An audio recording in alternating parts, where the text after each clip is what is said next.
sejahtera untuk kita semua.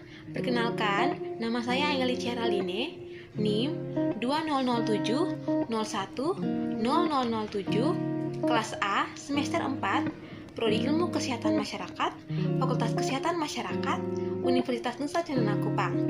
Teman-teman, kali ini kita akan sama-sama belajar mengenai hipertensi yang akan berlanjut ke organ target lainnya dan menyebabkan berbagai penyakit seperti penyakit aterosklerosis, stroke, penyakit jantung koroner, dan diabetes mellitus.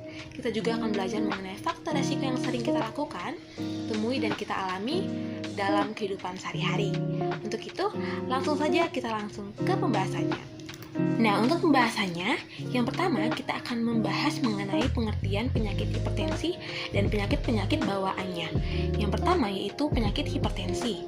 Nah, hipertensi ini adalah tekanan darah tinggi yang merupakan keadaan di mana tekanan darah meningkat, yaitu dalam keadaan sistoliknya lebih dari 140 mm merkurin dan diastoliknya lebih dari 90 mm merkurin.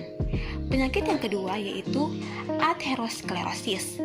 Penyakit ini adalah pengerasan dan penyempitan arteri yang disebabkan oleh plak kolesterol sehingga darah dapat tersumbat. Penyakit yang ketiga yaitu penyakit jantung koroner atau JK. Nah, penyakit jantung koroner ini adalah kondisi ketika pembuluh darah utama rusak yang disebabkan oleh plak kolesterol dan proses peradangan. Penyakit yang keempat yaitu stroke. Nah, stroke ini adalah kondisi di mana pasokan darah ke otak terganggu akibat penyumbatan atau pecahnya pembuluh darah. Penyakit yang kelima atau yang terakhir yaitu diabetes mellitus. Penyakit ini di mana terjadi gangguan metabolisme kronis yang ditandai dengan tingginya kadar gula darah. Next, kita bahas kaitannya. Selanjutnya, kita akan membahas mengenai kaitan hipertensi dengan penyakit-penyakit bawaannya. Nah, dapat kita ketahui bahwa hipertensi dalam waktu yang lama atau dalam waktu yang bertahun-tahun akan mempengaruhi organ di sekitarnya, seperti yang pertama ada pembuluh darah, jantung, otak, dan juga ginjal. Nah, kita lihat yang pertama, pembuluh darah. Nah, kita lihat pada animasi yang tertera pada slide. Nah, ketika tekanan darah meningkat, maka pembuluh darah akan menjadi keras, sempit, dan kehilangan elastisitasnya, sehingga ini mempercepat proses terjadinya gangguan dan pada akhirnya akan mengakibatkan penyumbatan dan robek, sehingga berpengaruh terhadap proses perkembangannya penyakit aterosklerosis karena terjadinya tekanan darah tinggi yang meningkat dan tekanan pada lapisan pembuluh darah, maka akan meningkatkan mungkinnya terjadinya penyakit tersebut. Selanjutnya kaitannya dengan jantung. Nah, kita lihat pada animasi yang tertera pada slide. Nah, jika bagian dalam pembuluh darah semakin kecil dan keras serta tekanan yang ada di dalamnya semakin meningkat, maka jantung harus berusaha lebih keras untuk mengalirkan darah, sehingga jantung ini semakin keras bekerja dan kondisi ini akan mengganggu fungsi jantung dan akan mengakibatkan gangguan fungsi jantung, kelainan jantung, dan juga dapat mengakibatkan penyakit jantung koroner. Selanjutnya, jantung akan membesar dan sebagian darah yang seharusnya dipompa dan diedarkan ke seluruh tubuh ada yang tertinggal di bilik jantung dan jantung tidak bisa memompa seluruh darah yang ada di biliknya. Ini disebut dengan gagal jantung kongestif.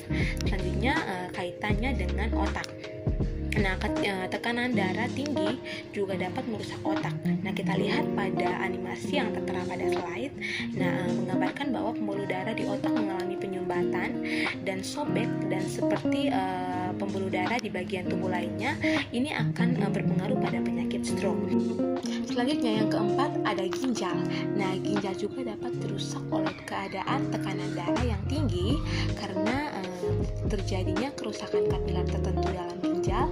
Ini dapat merusak kemampuan tekanan darah yang mengatur ke dalam ginjal, dan hal ini menyebabkan tekanan darah tinggi sehingga memengaruhi sekresi insulin di pankreas yang meningkatkan kadar gula darah dan dapat menyebabkan diabetes mellitus. Selanjutnya kita akan membahas mengenai faktor resiko dari kelima penyakit tersebut. Nah, yang pertama kita akan membahas mengenai merokok.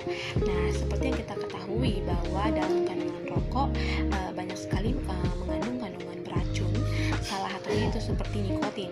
Nah, nikotin ini dapat merangsang saraf simpatis sehingga memicu kerjanya jantung lebih cepat, sehingga peredaran darah juga mengalir lebih cepat, dan bisa juga terjadi penyempitan pembuluh darah, dan ini mengakibatkan penyakit hipertensi. Dan nikotin juga dapat melesak pada reseptor-reseptor otak sehingga menyebabkan stroke dan peningkatan diabetes.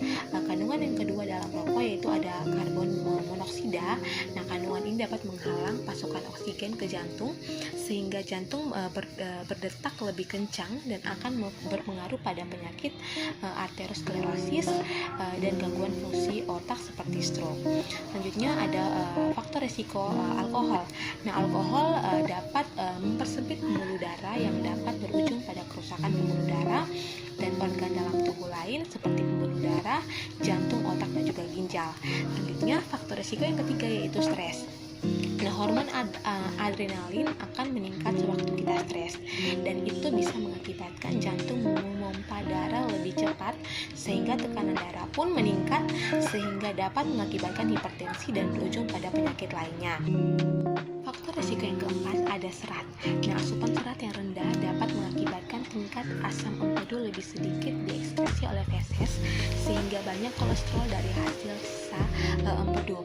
Nah, kolesterol yang banyak beredar dalam pembuluh darah akan menghambat aliran darah sehingga berdampak pada peningkatan tekanan darah dan berdampak juga pada penyakit-penyakit bawaannya.